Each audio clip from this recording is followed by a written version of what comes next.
যৌতুক চায়, টাকা পয়সা চায়, এই কারণে আমরা তো গরিব, তাই যৌতুক দিতে পারি না। তার কারণে প্রতিবেদনের সামনে আইসি যে এরকম একটা জীবন সঙ্গী পাই, সারাটা জীবন তার কাছে থেকে সেটা ডাইল ভাত খেয়ে যেন থাকতে পারে। এলাকার ভিতরে কি কোনো একটা ছেলেও ভালো পান নাই যে এরকম আপনাকে মানে জীবন সঙ্গী করে নিবে, ভালো দেখে শুনে নিতে পারবেন? প্রতিবেদনে তো আপনার কথার মাধ্যমে, তারপরে দেখে শুনে তো পরের ব্যাপার, আপনার প্রতিবেদন ফোনের মাধ্যমে আপনারা আগে জানতে হবে, তাহলে তার চাইতে এলাকার ভিতরে ভালো না?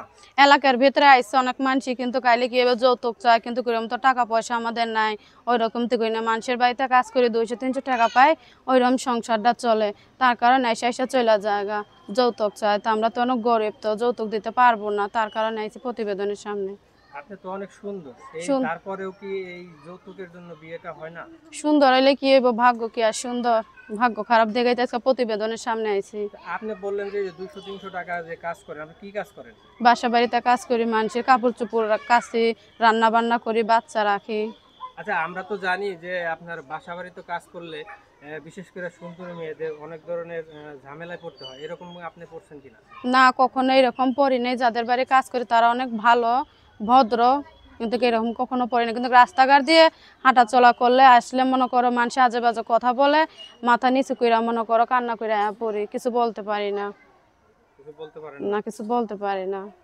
আচ্ছা, আপনার এখন যদি কেউ আপনাকে মনে করেন যে জীবন সঙ্গী হিসেবে নিতে চায়, সেই হিসেবে আপনার গার্জিয়ান কি হিসেবে কি আপনার ওই খালাই? হ্যাঁ, আমার খালাই আমার গার্জিয়ান, আর আমি, আমাদের আপন বলতে আর কেউ নাই। আপনার আপন বলতে মানে আপনার এই ভিডিওটি দেখে যদি কেউ যদি আপনার সাথে যোগাযোগ করতে চায়, সেই ক্ষেত্রে আপনার সাথে যোগাযোগের মাধ্যম কি? এই যে খালার একটা বাটাম সেট আছে, ওই ফোনে ফোন দিলে আমারে পাইবো। সে বয়সে যে রকমই হোক, আমি একটা কষ্ট পড়া বাবা মার মনে করো আদর্শ ভালোবাসা, দুঃখ কষ্ট থেকে মনে করো অনেক ওরা পরিবর্তন করে।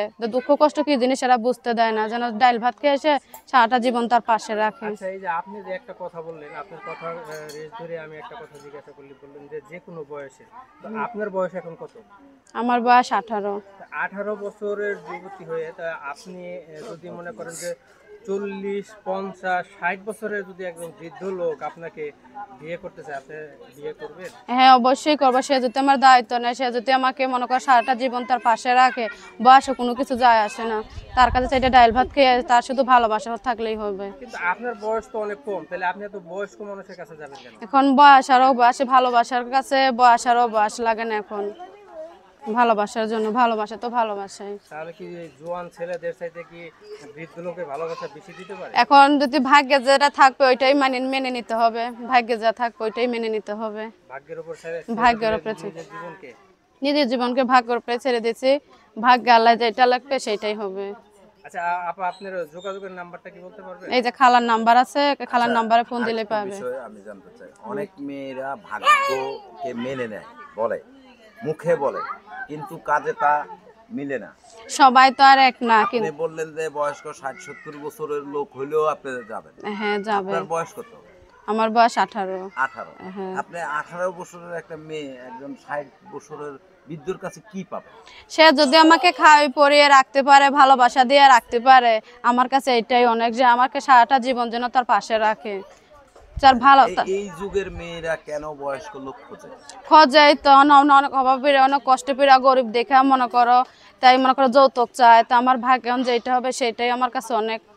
এখন কি আপনি মনে করেন যে বয়স্ক লোকের কাছে আপনার সুখ হবে? সেন সুখ দুঃখ এটা ভাগ্য, সুখ হইলেও থাকতে হবে, দুঃখ হইলেও থাকতে হবে।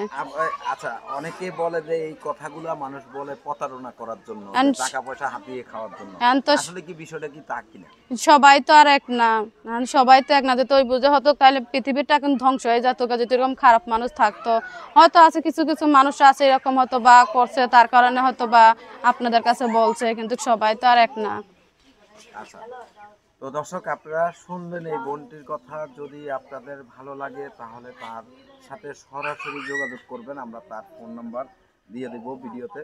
তো আসলে আপনার সাথে যোগাযোগের ব্যবস্থাটা কি, সেই ব্যবস্থাটা একটু বলেন। আমি দর্শকদের কাছে একটাই কথা বল। দর্শক, আমরা ফোন নাম্বারটি বলে দিচ্ছি ওনার। আপনারা যেখানে আছেন ওনাকে আপনাদের নিজ দায়িত্বে সহযোগিতা করবেন। বিয়ে শাদীর বিষয়টা একদম সম্পূর্ণ আপনাদের নিজ দায়িত্বে।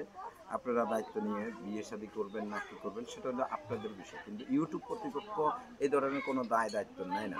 আমরা ফোন নম্বর সোহানা আমার নাম। সোহানা, হুম। আপনার আর দর্শকের উদ্দেশ্যে আর কিছু বলার আছে হ্যাঁ, কিনা? বলার আছে, দর্শকদের বলার আছে কিছু, যে সবারই তো মা বোন আছে সবার ঘরে, যে পাশে থাকবেন সারাটা জীবন, এরকমই ফোন দিয়েন, কিন্তু সে সময় কাটাবার জন্য, টাইম পাস করার জন্য ফোন দিবেন না, সবার ঘরেই মা বোন আছে।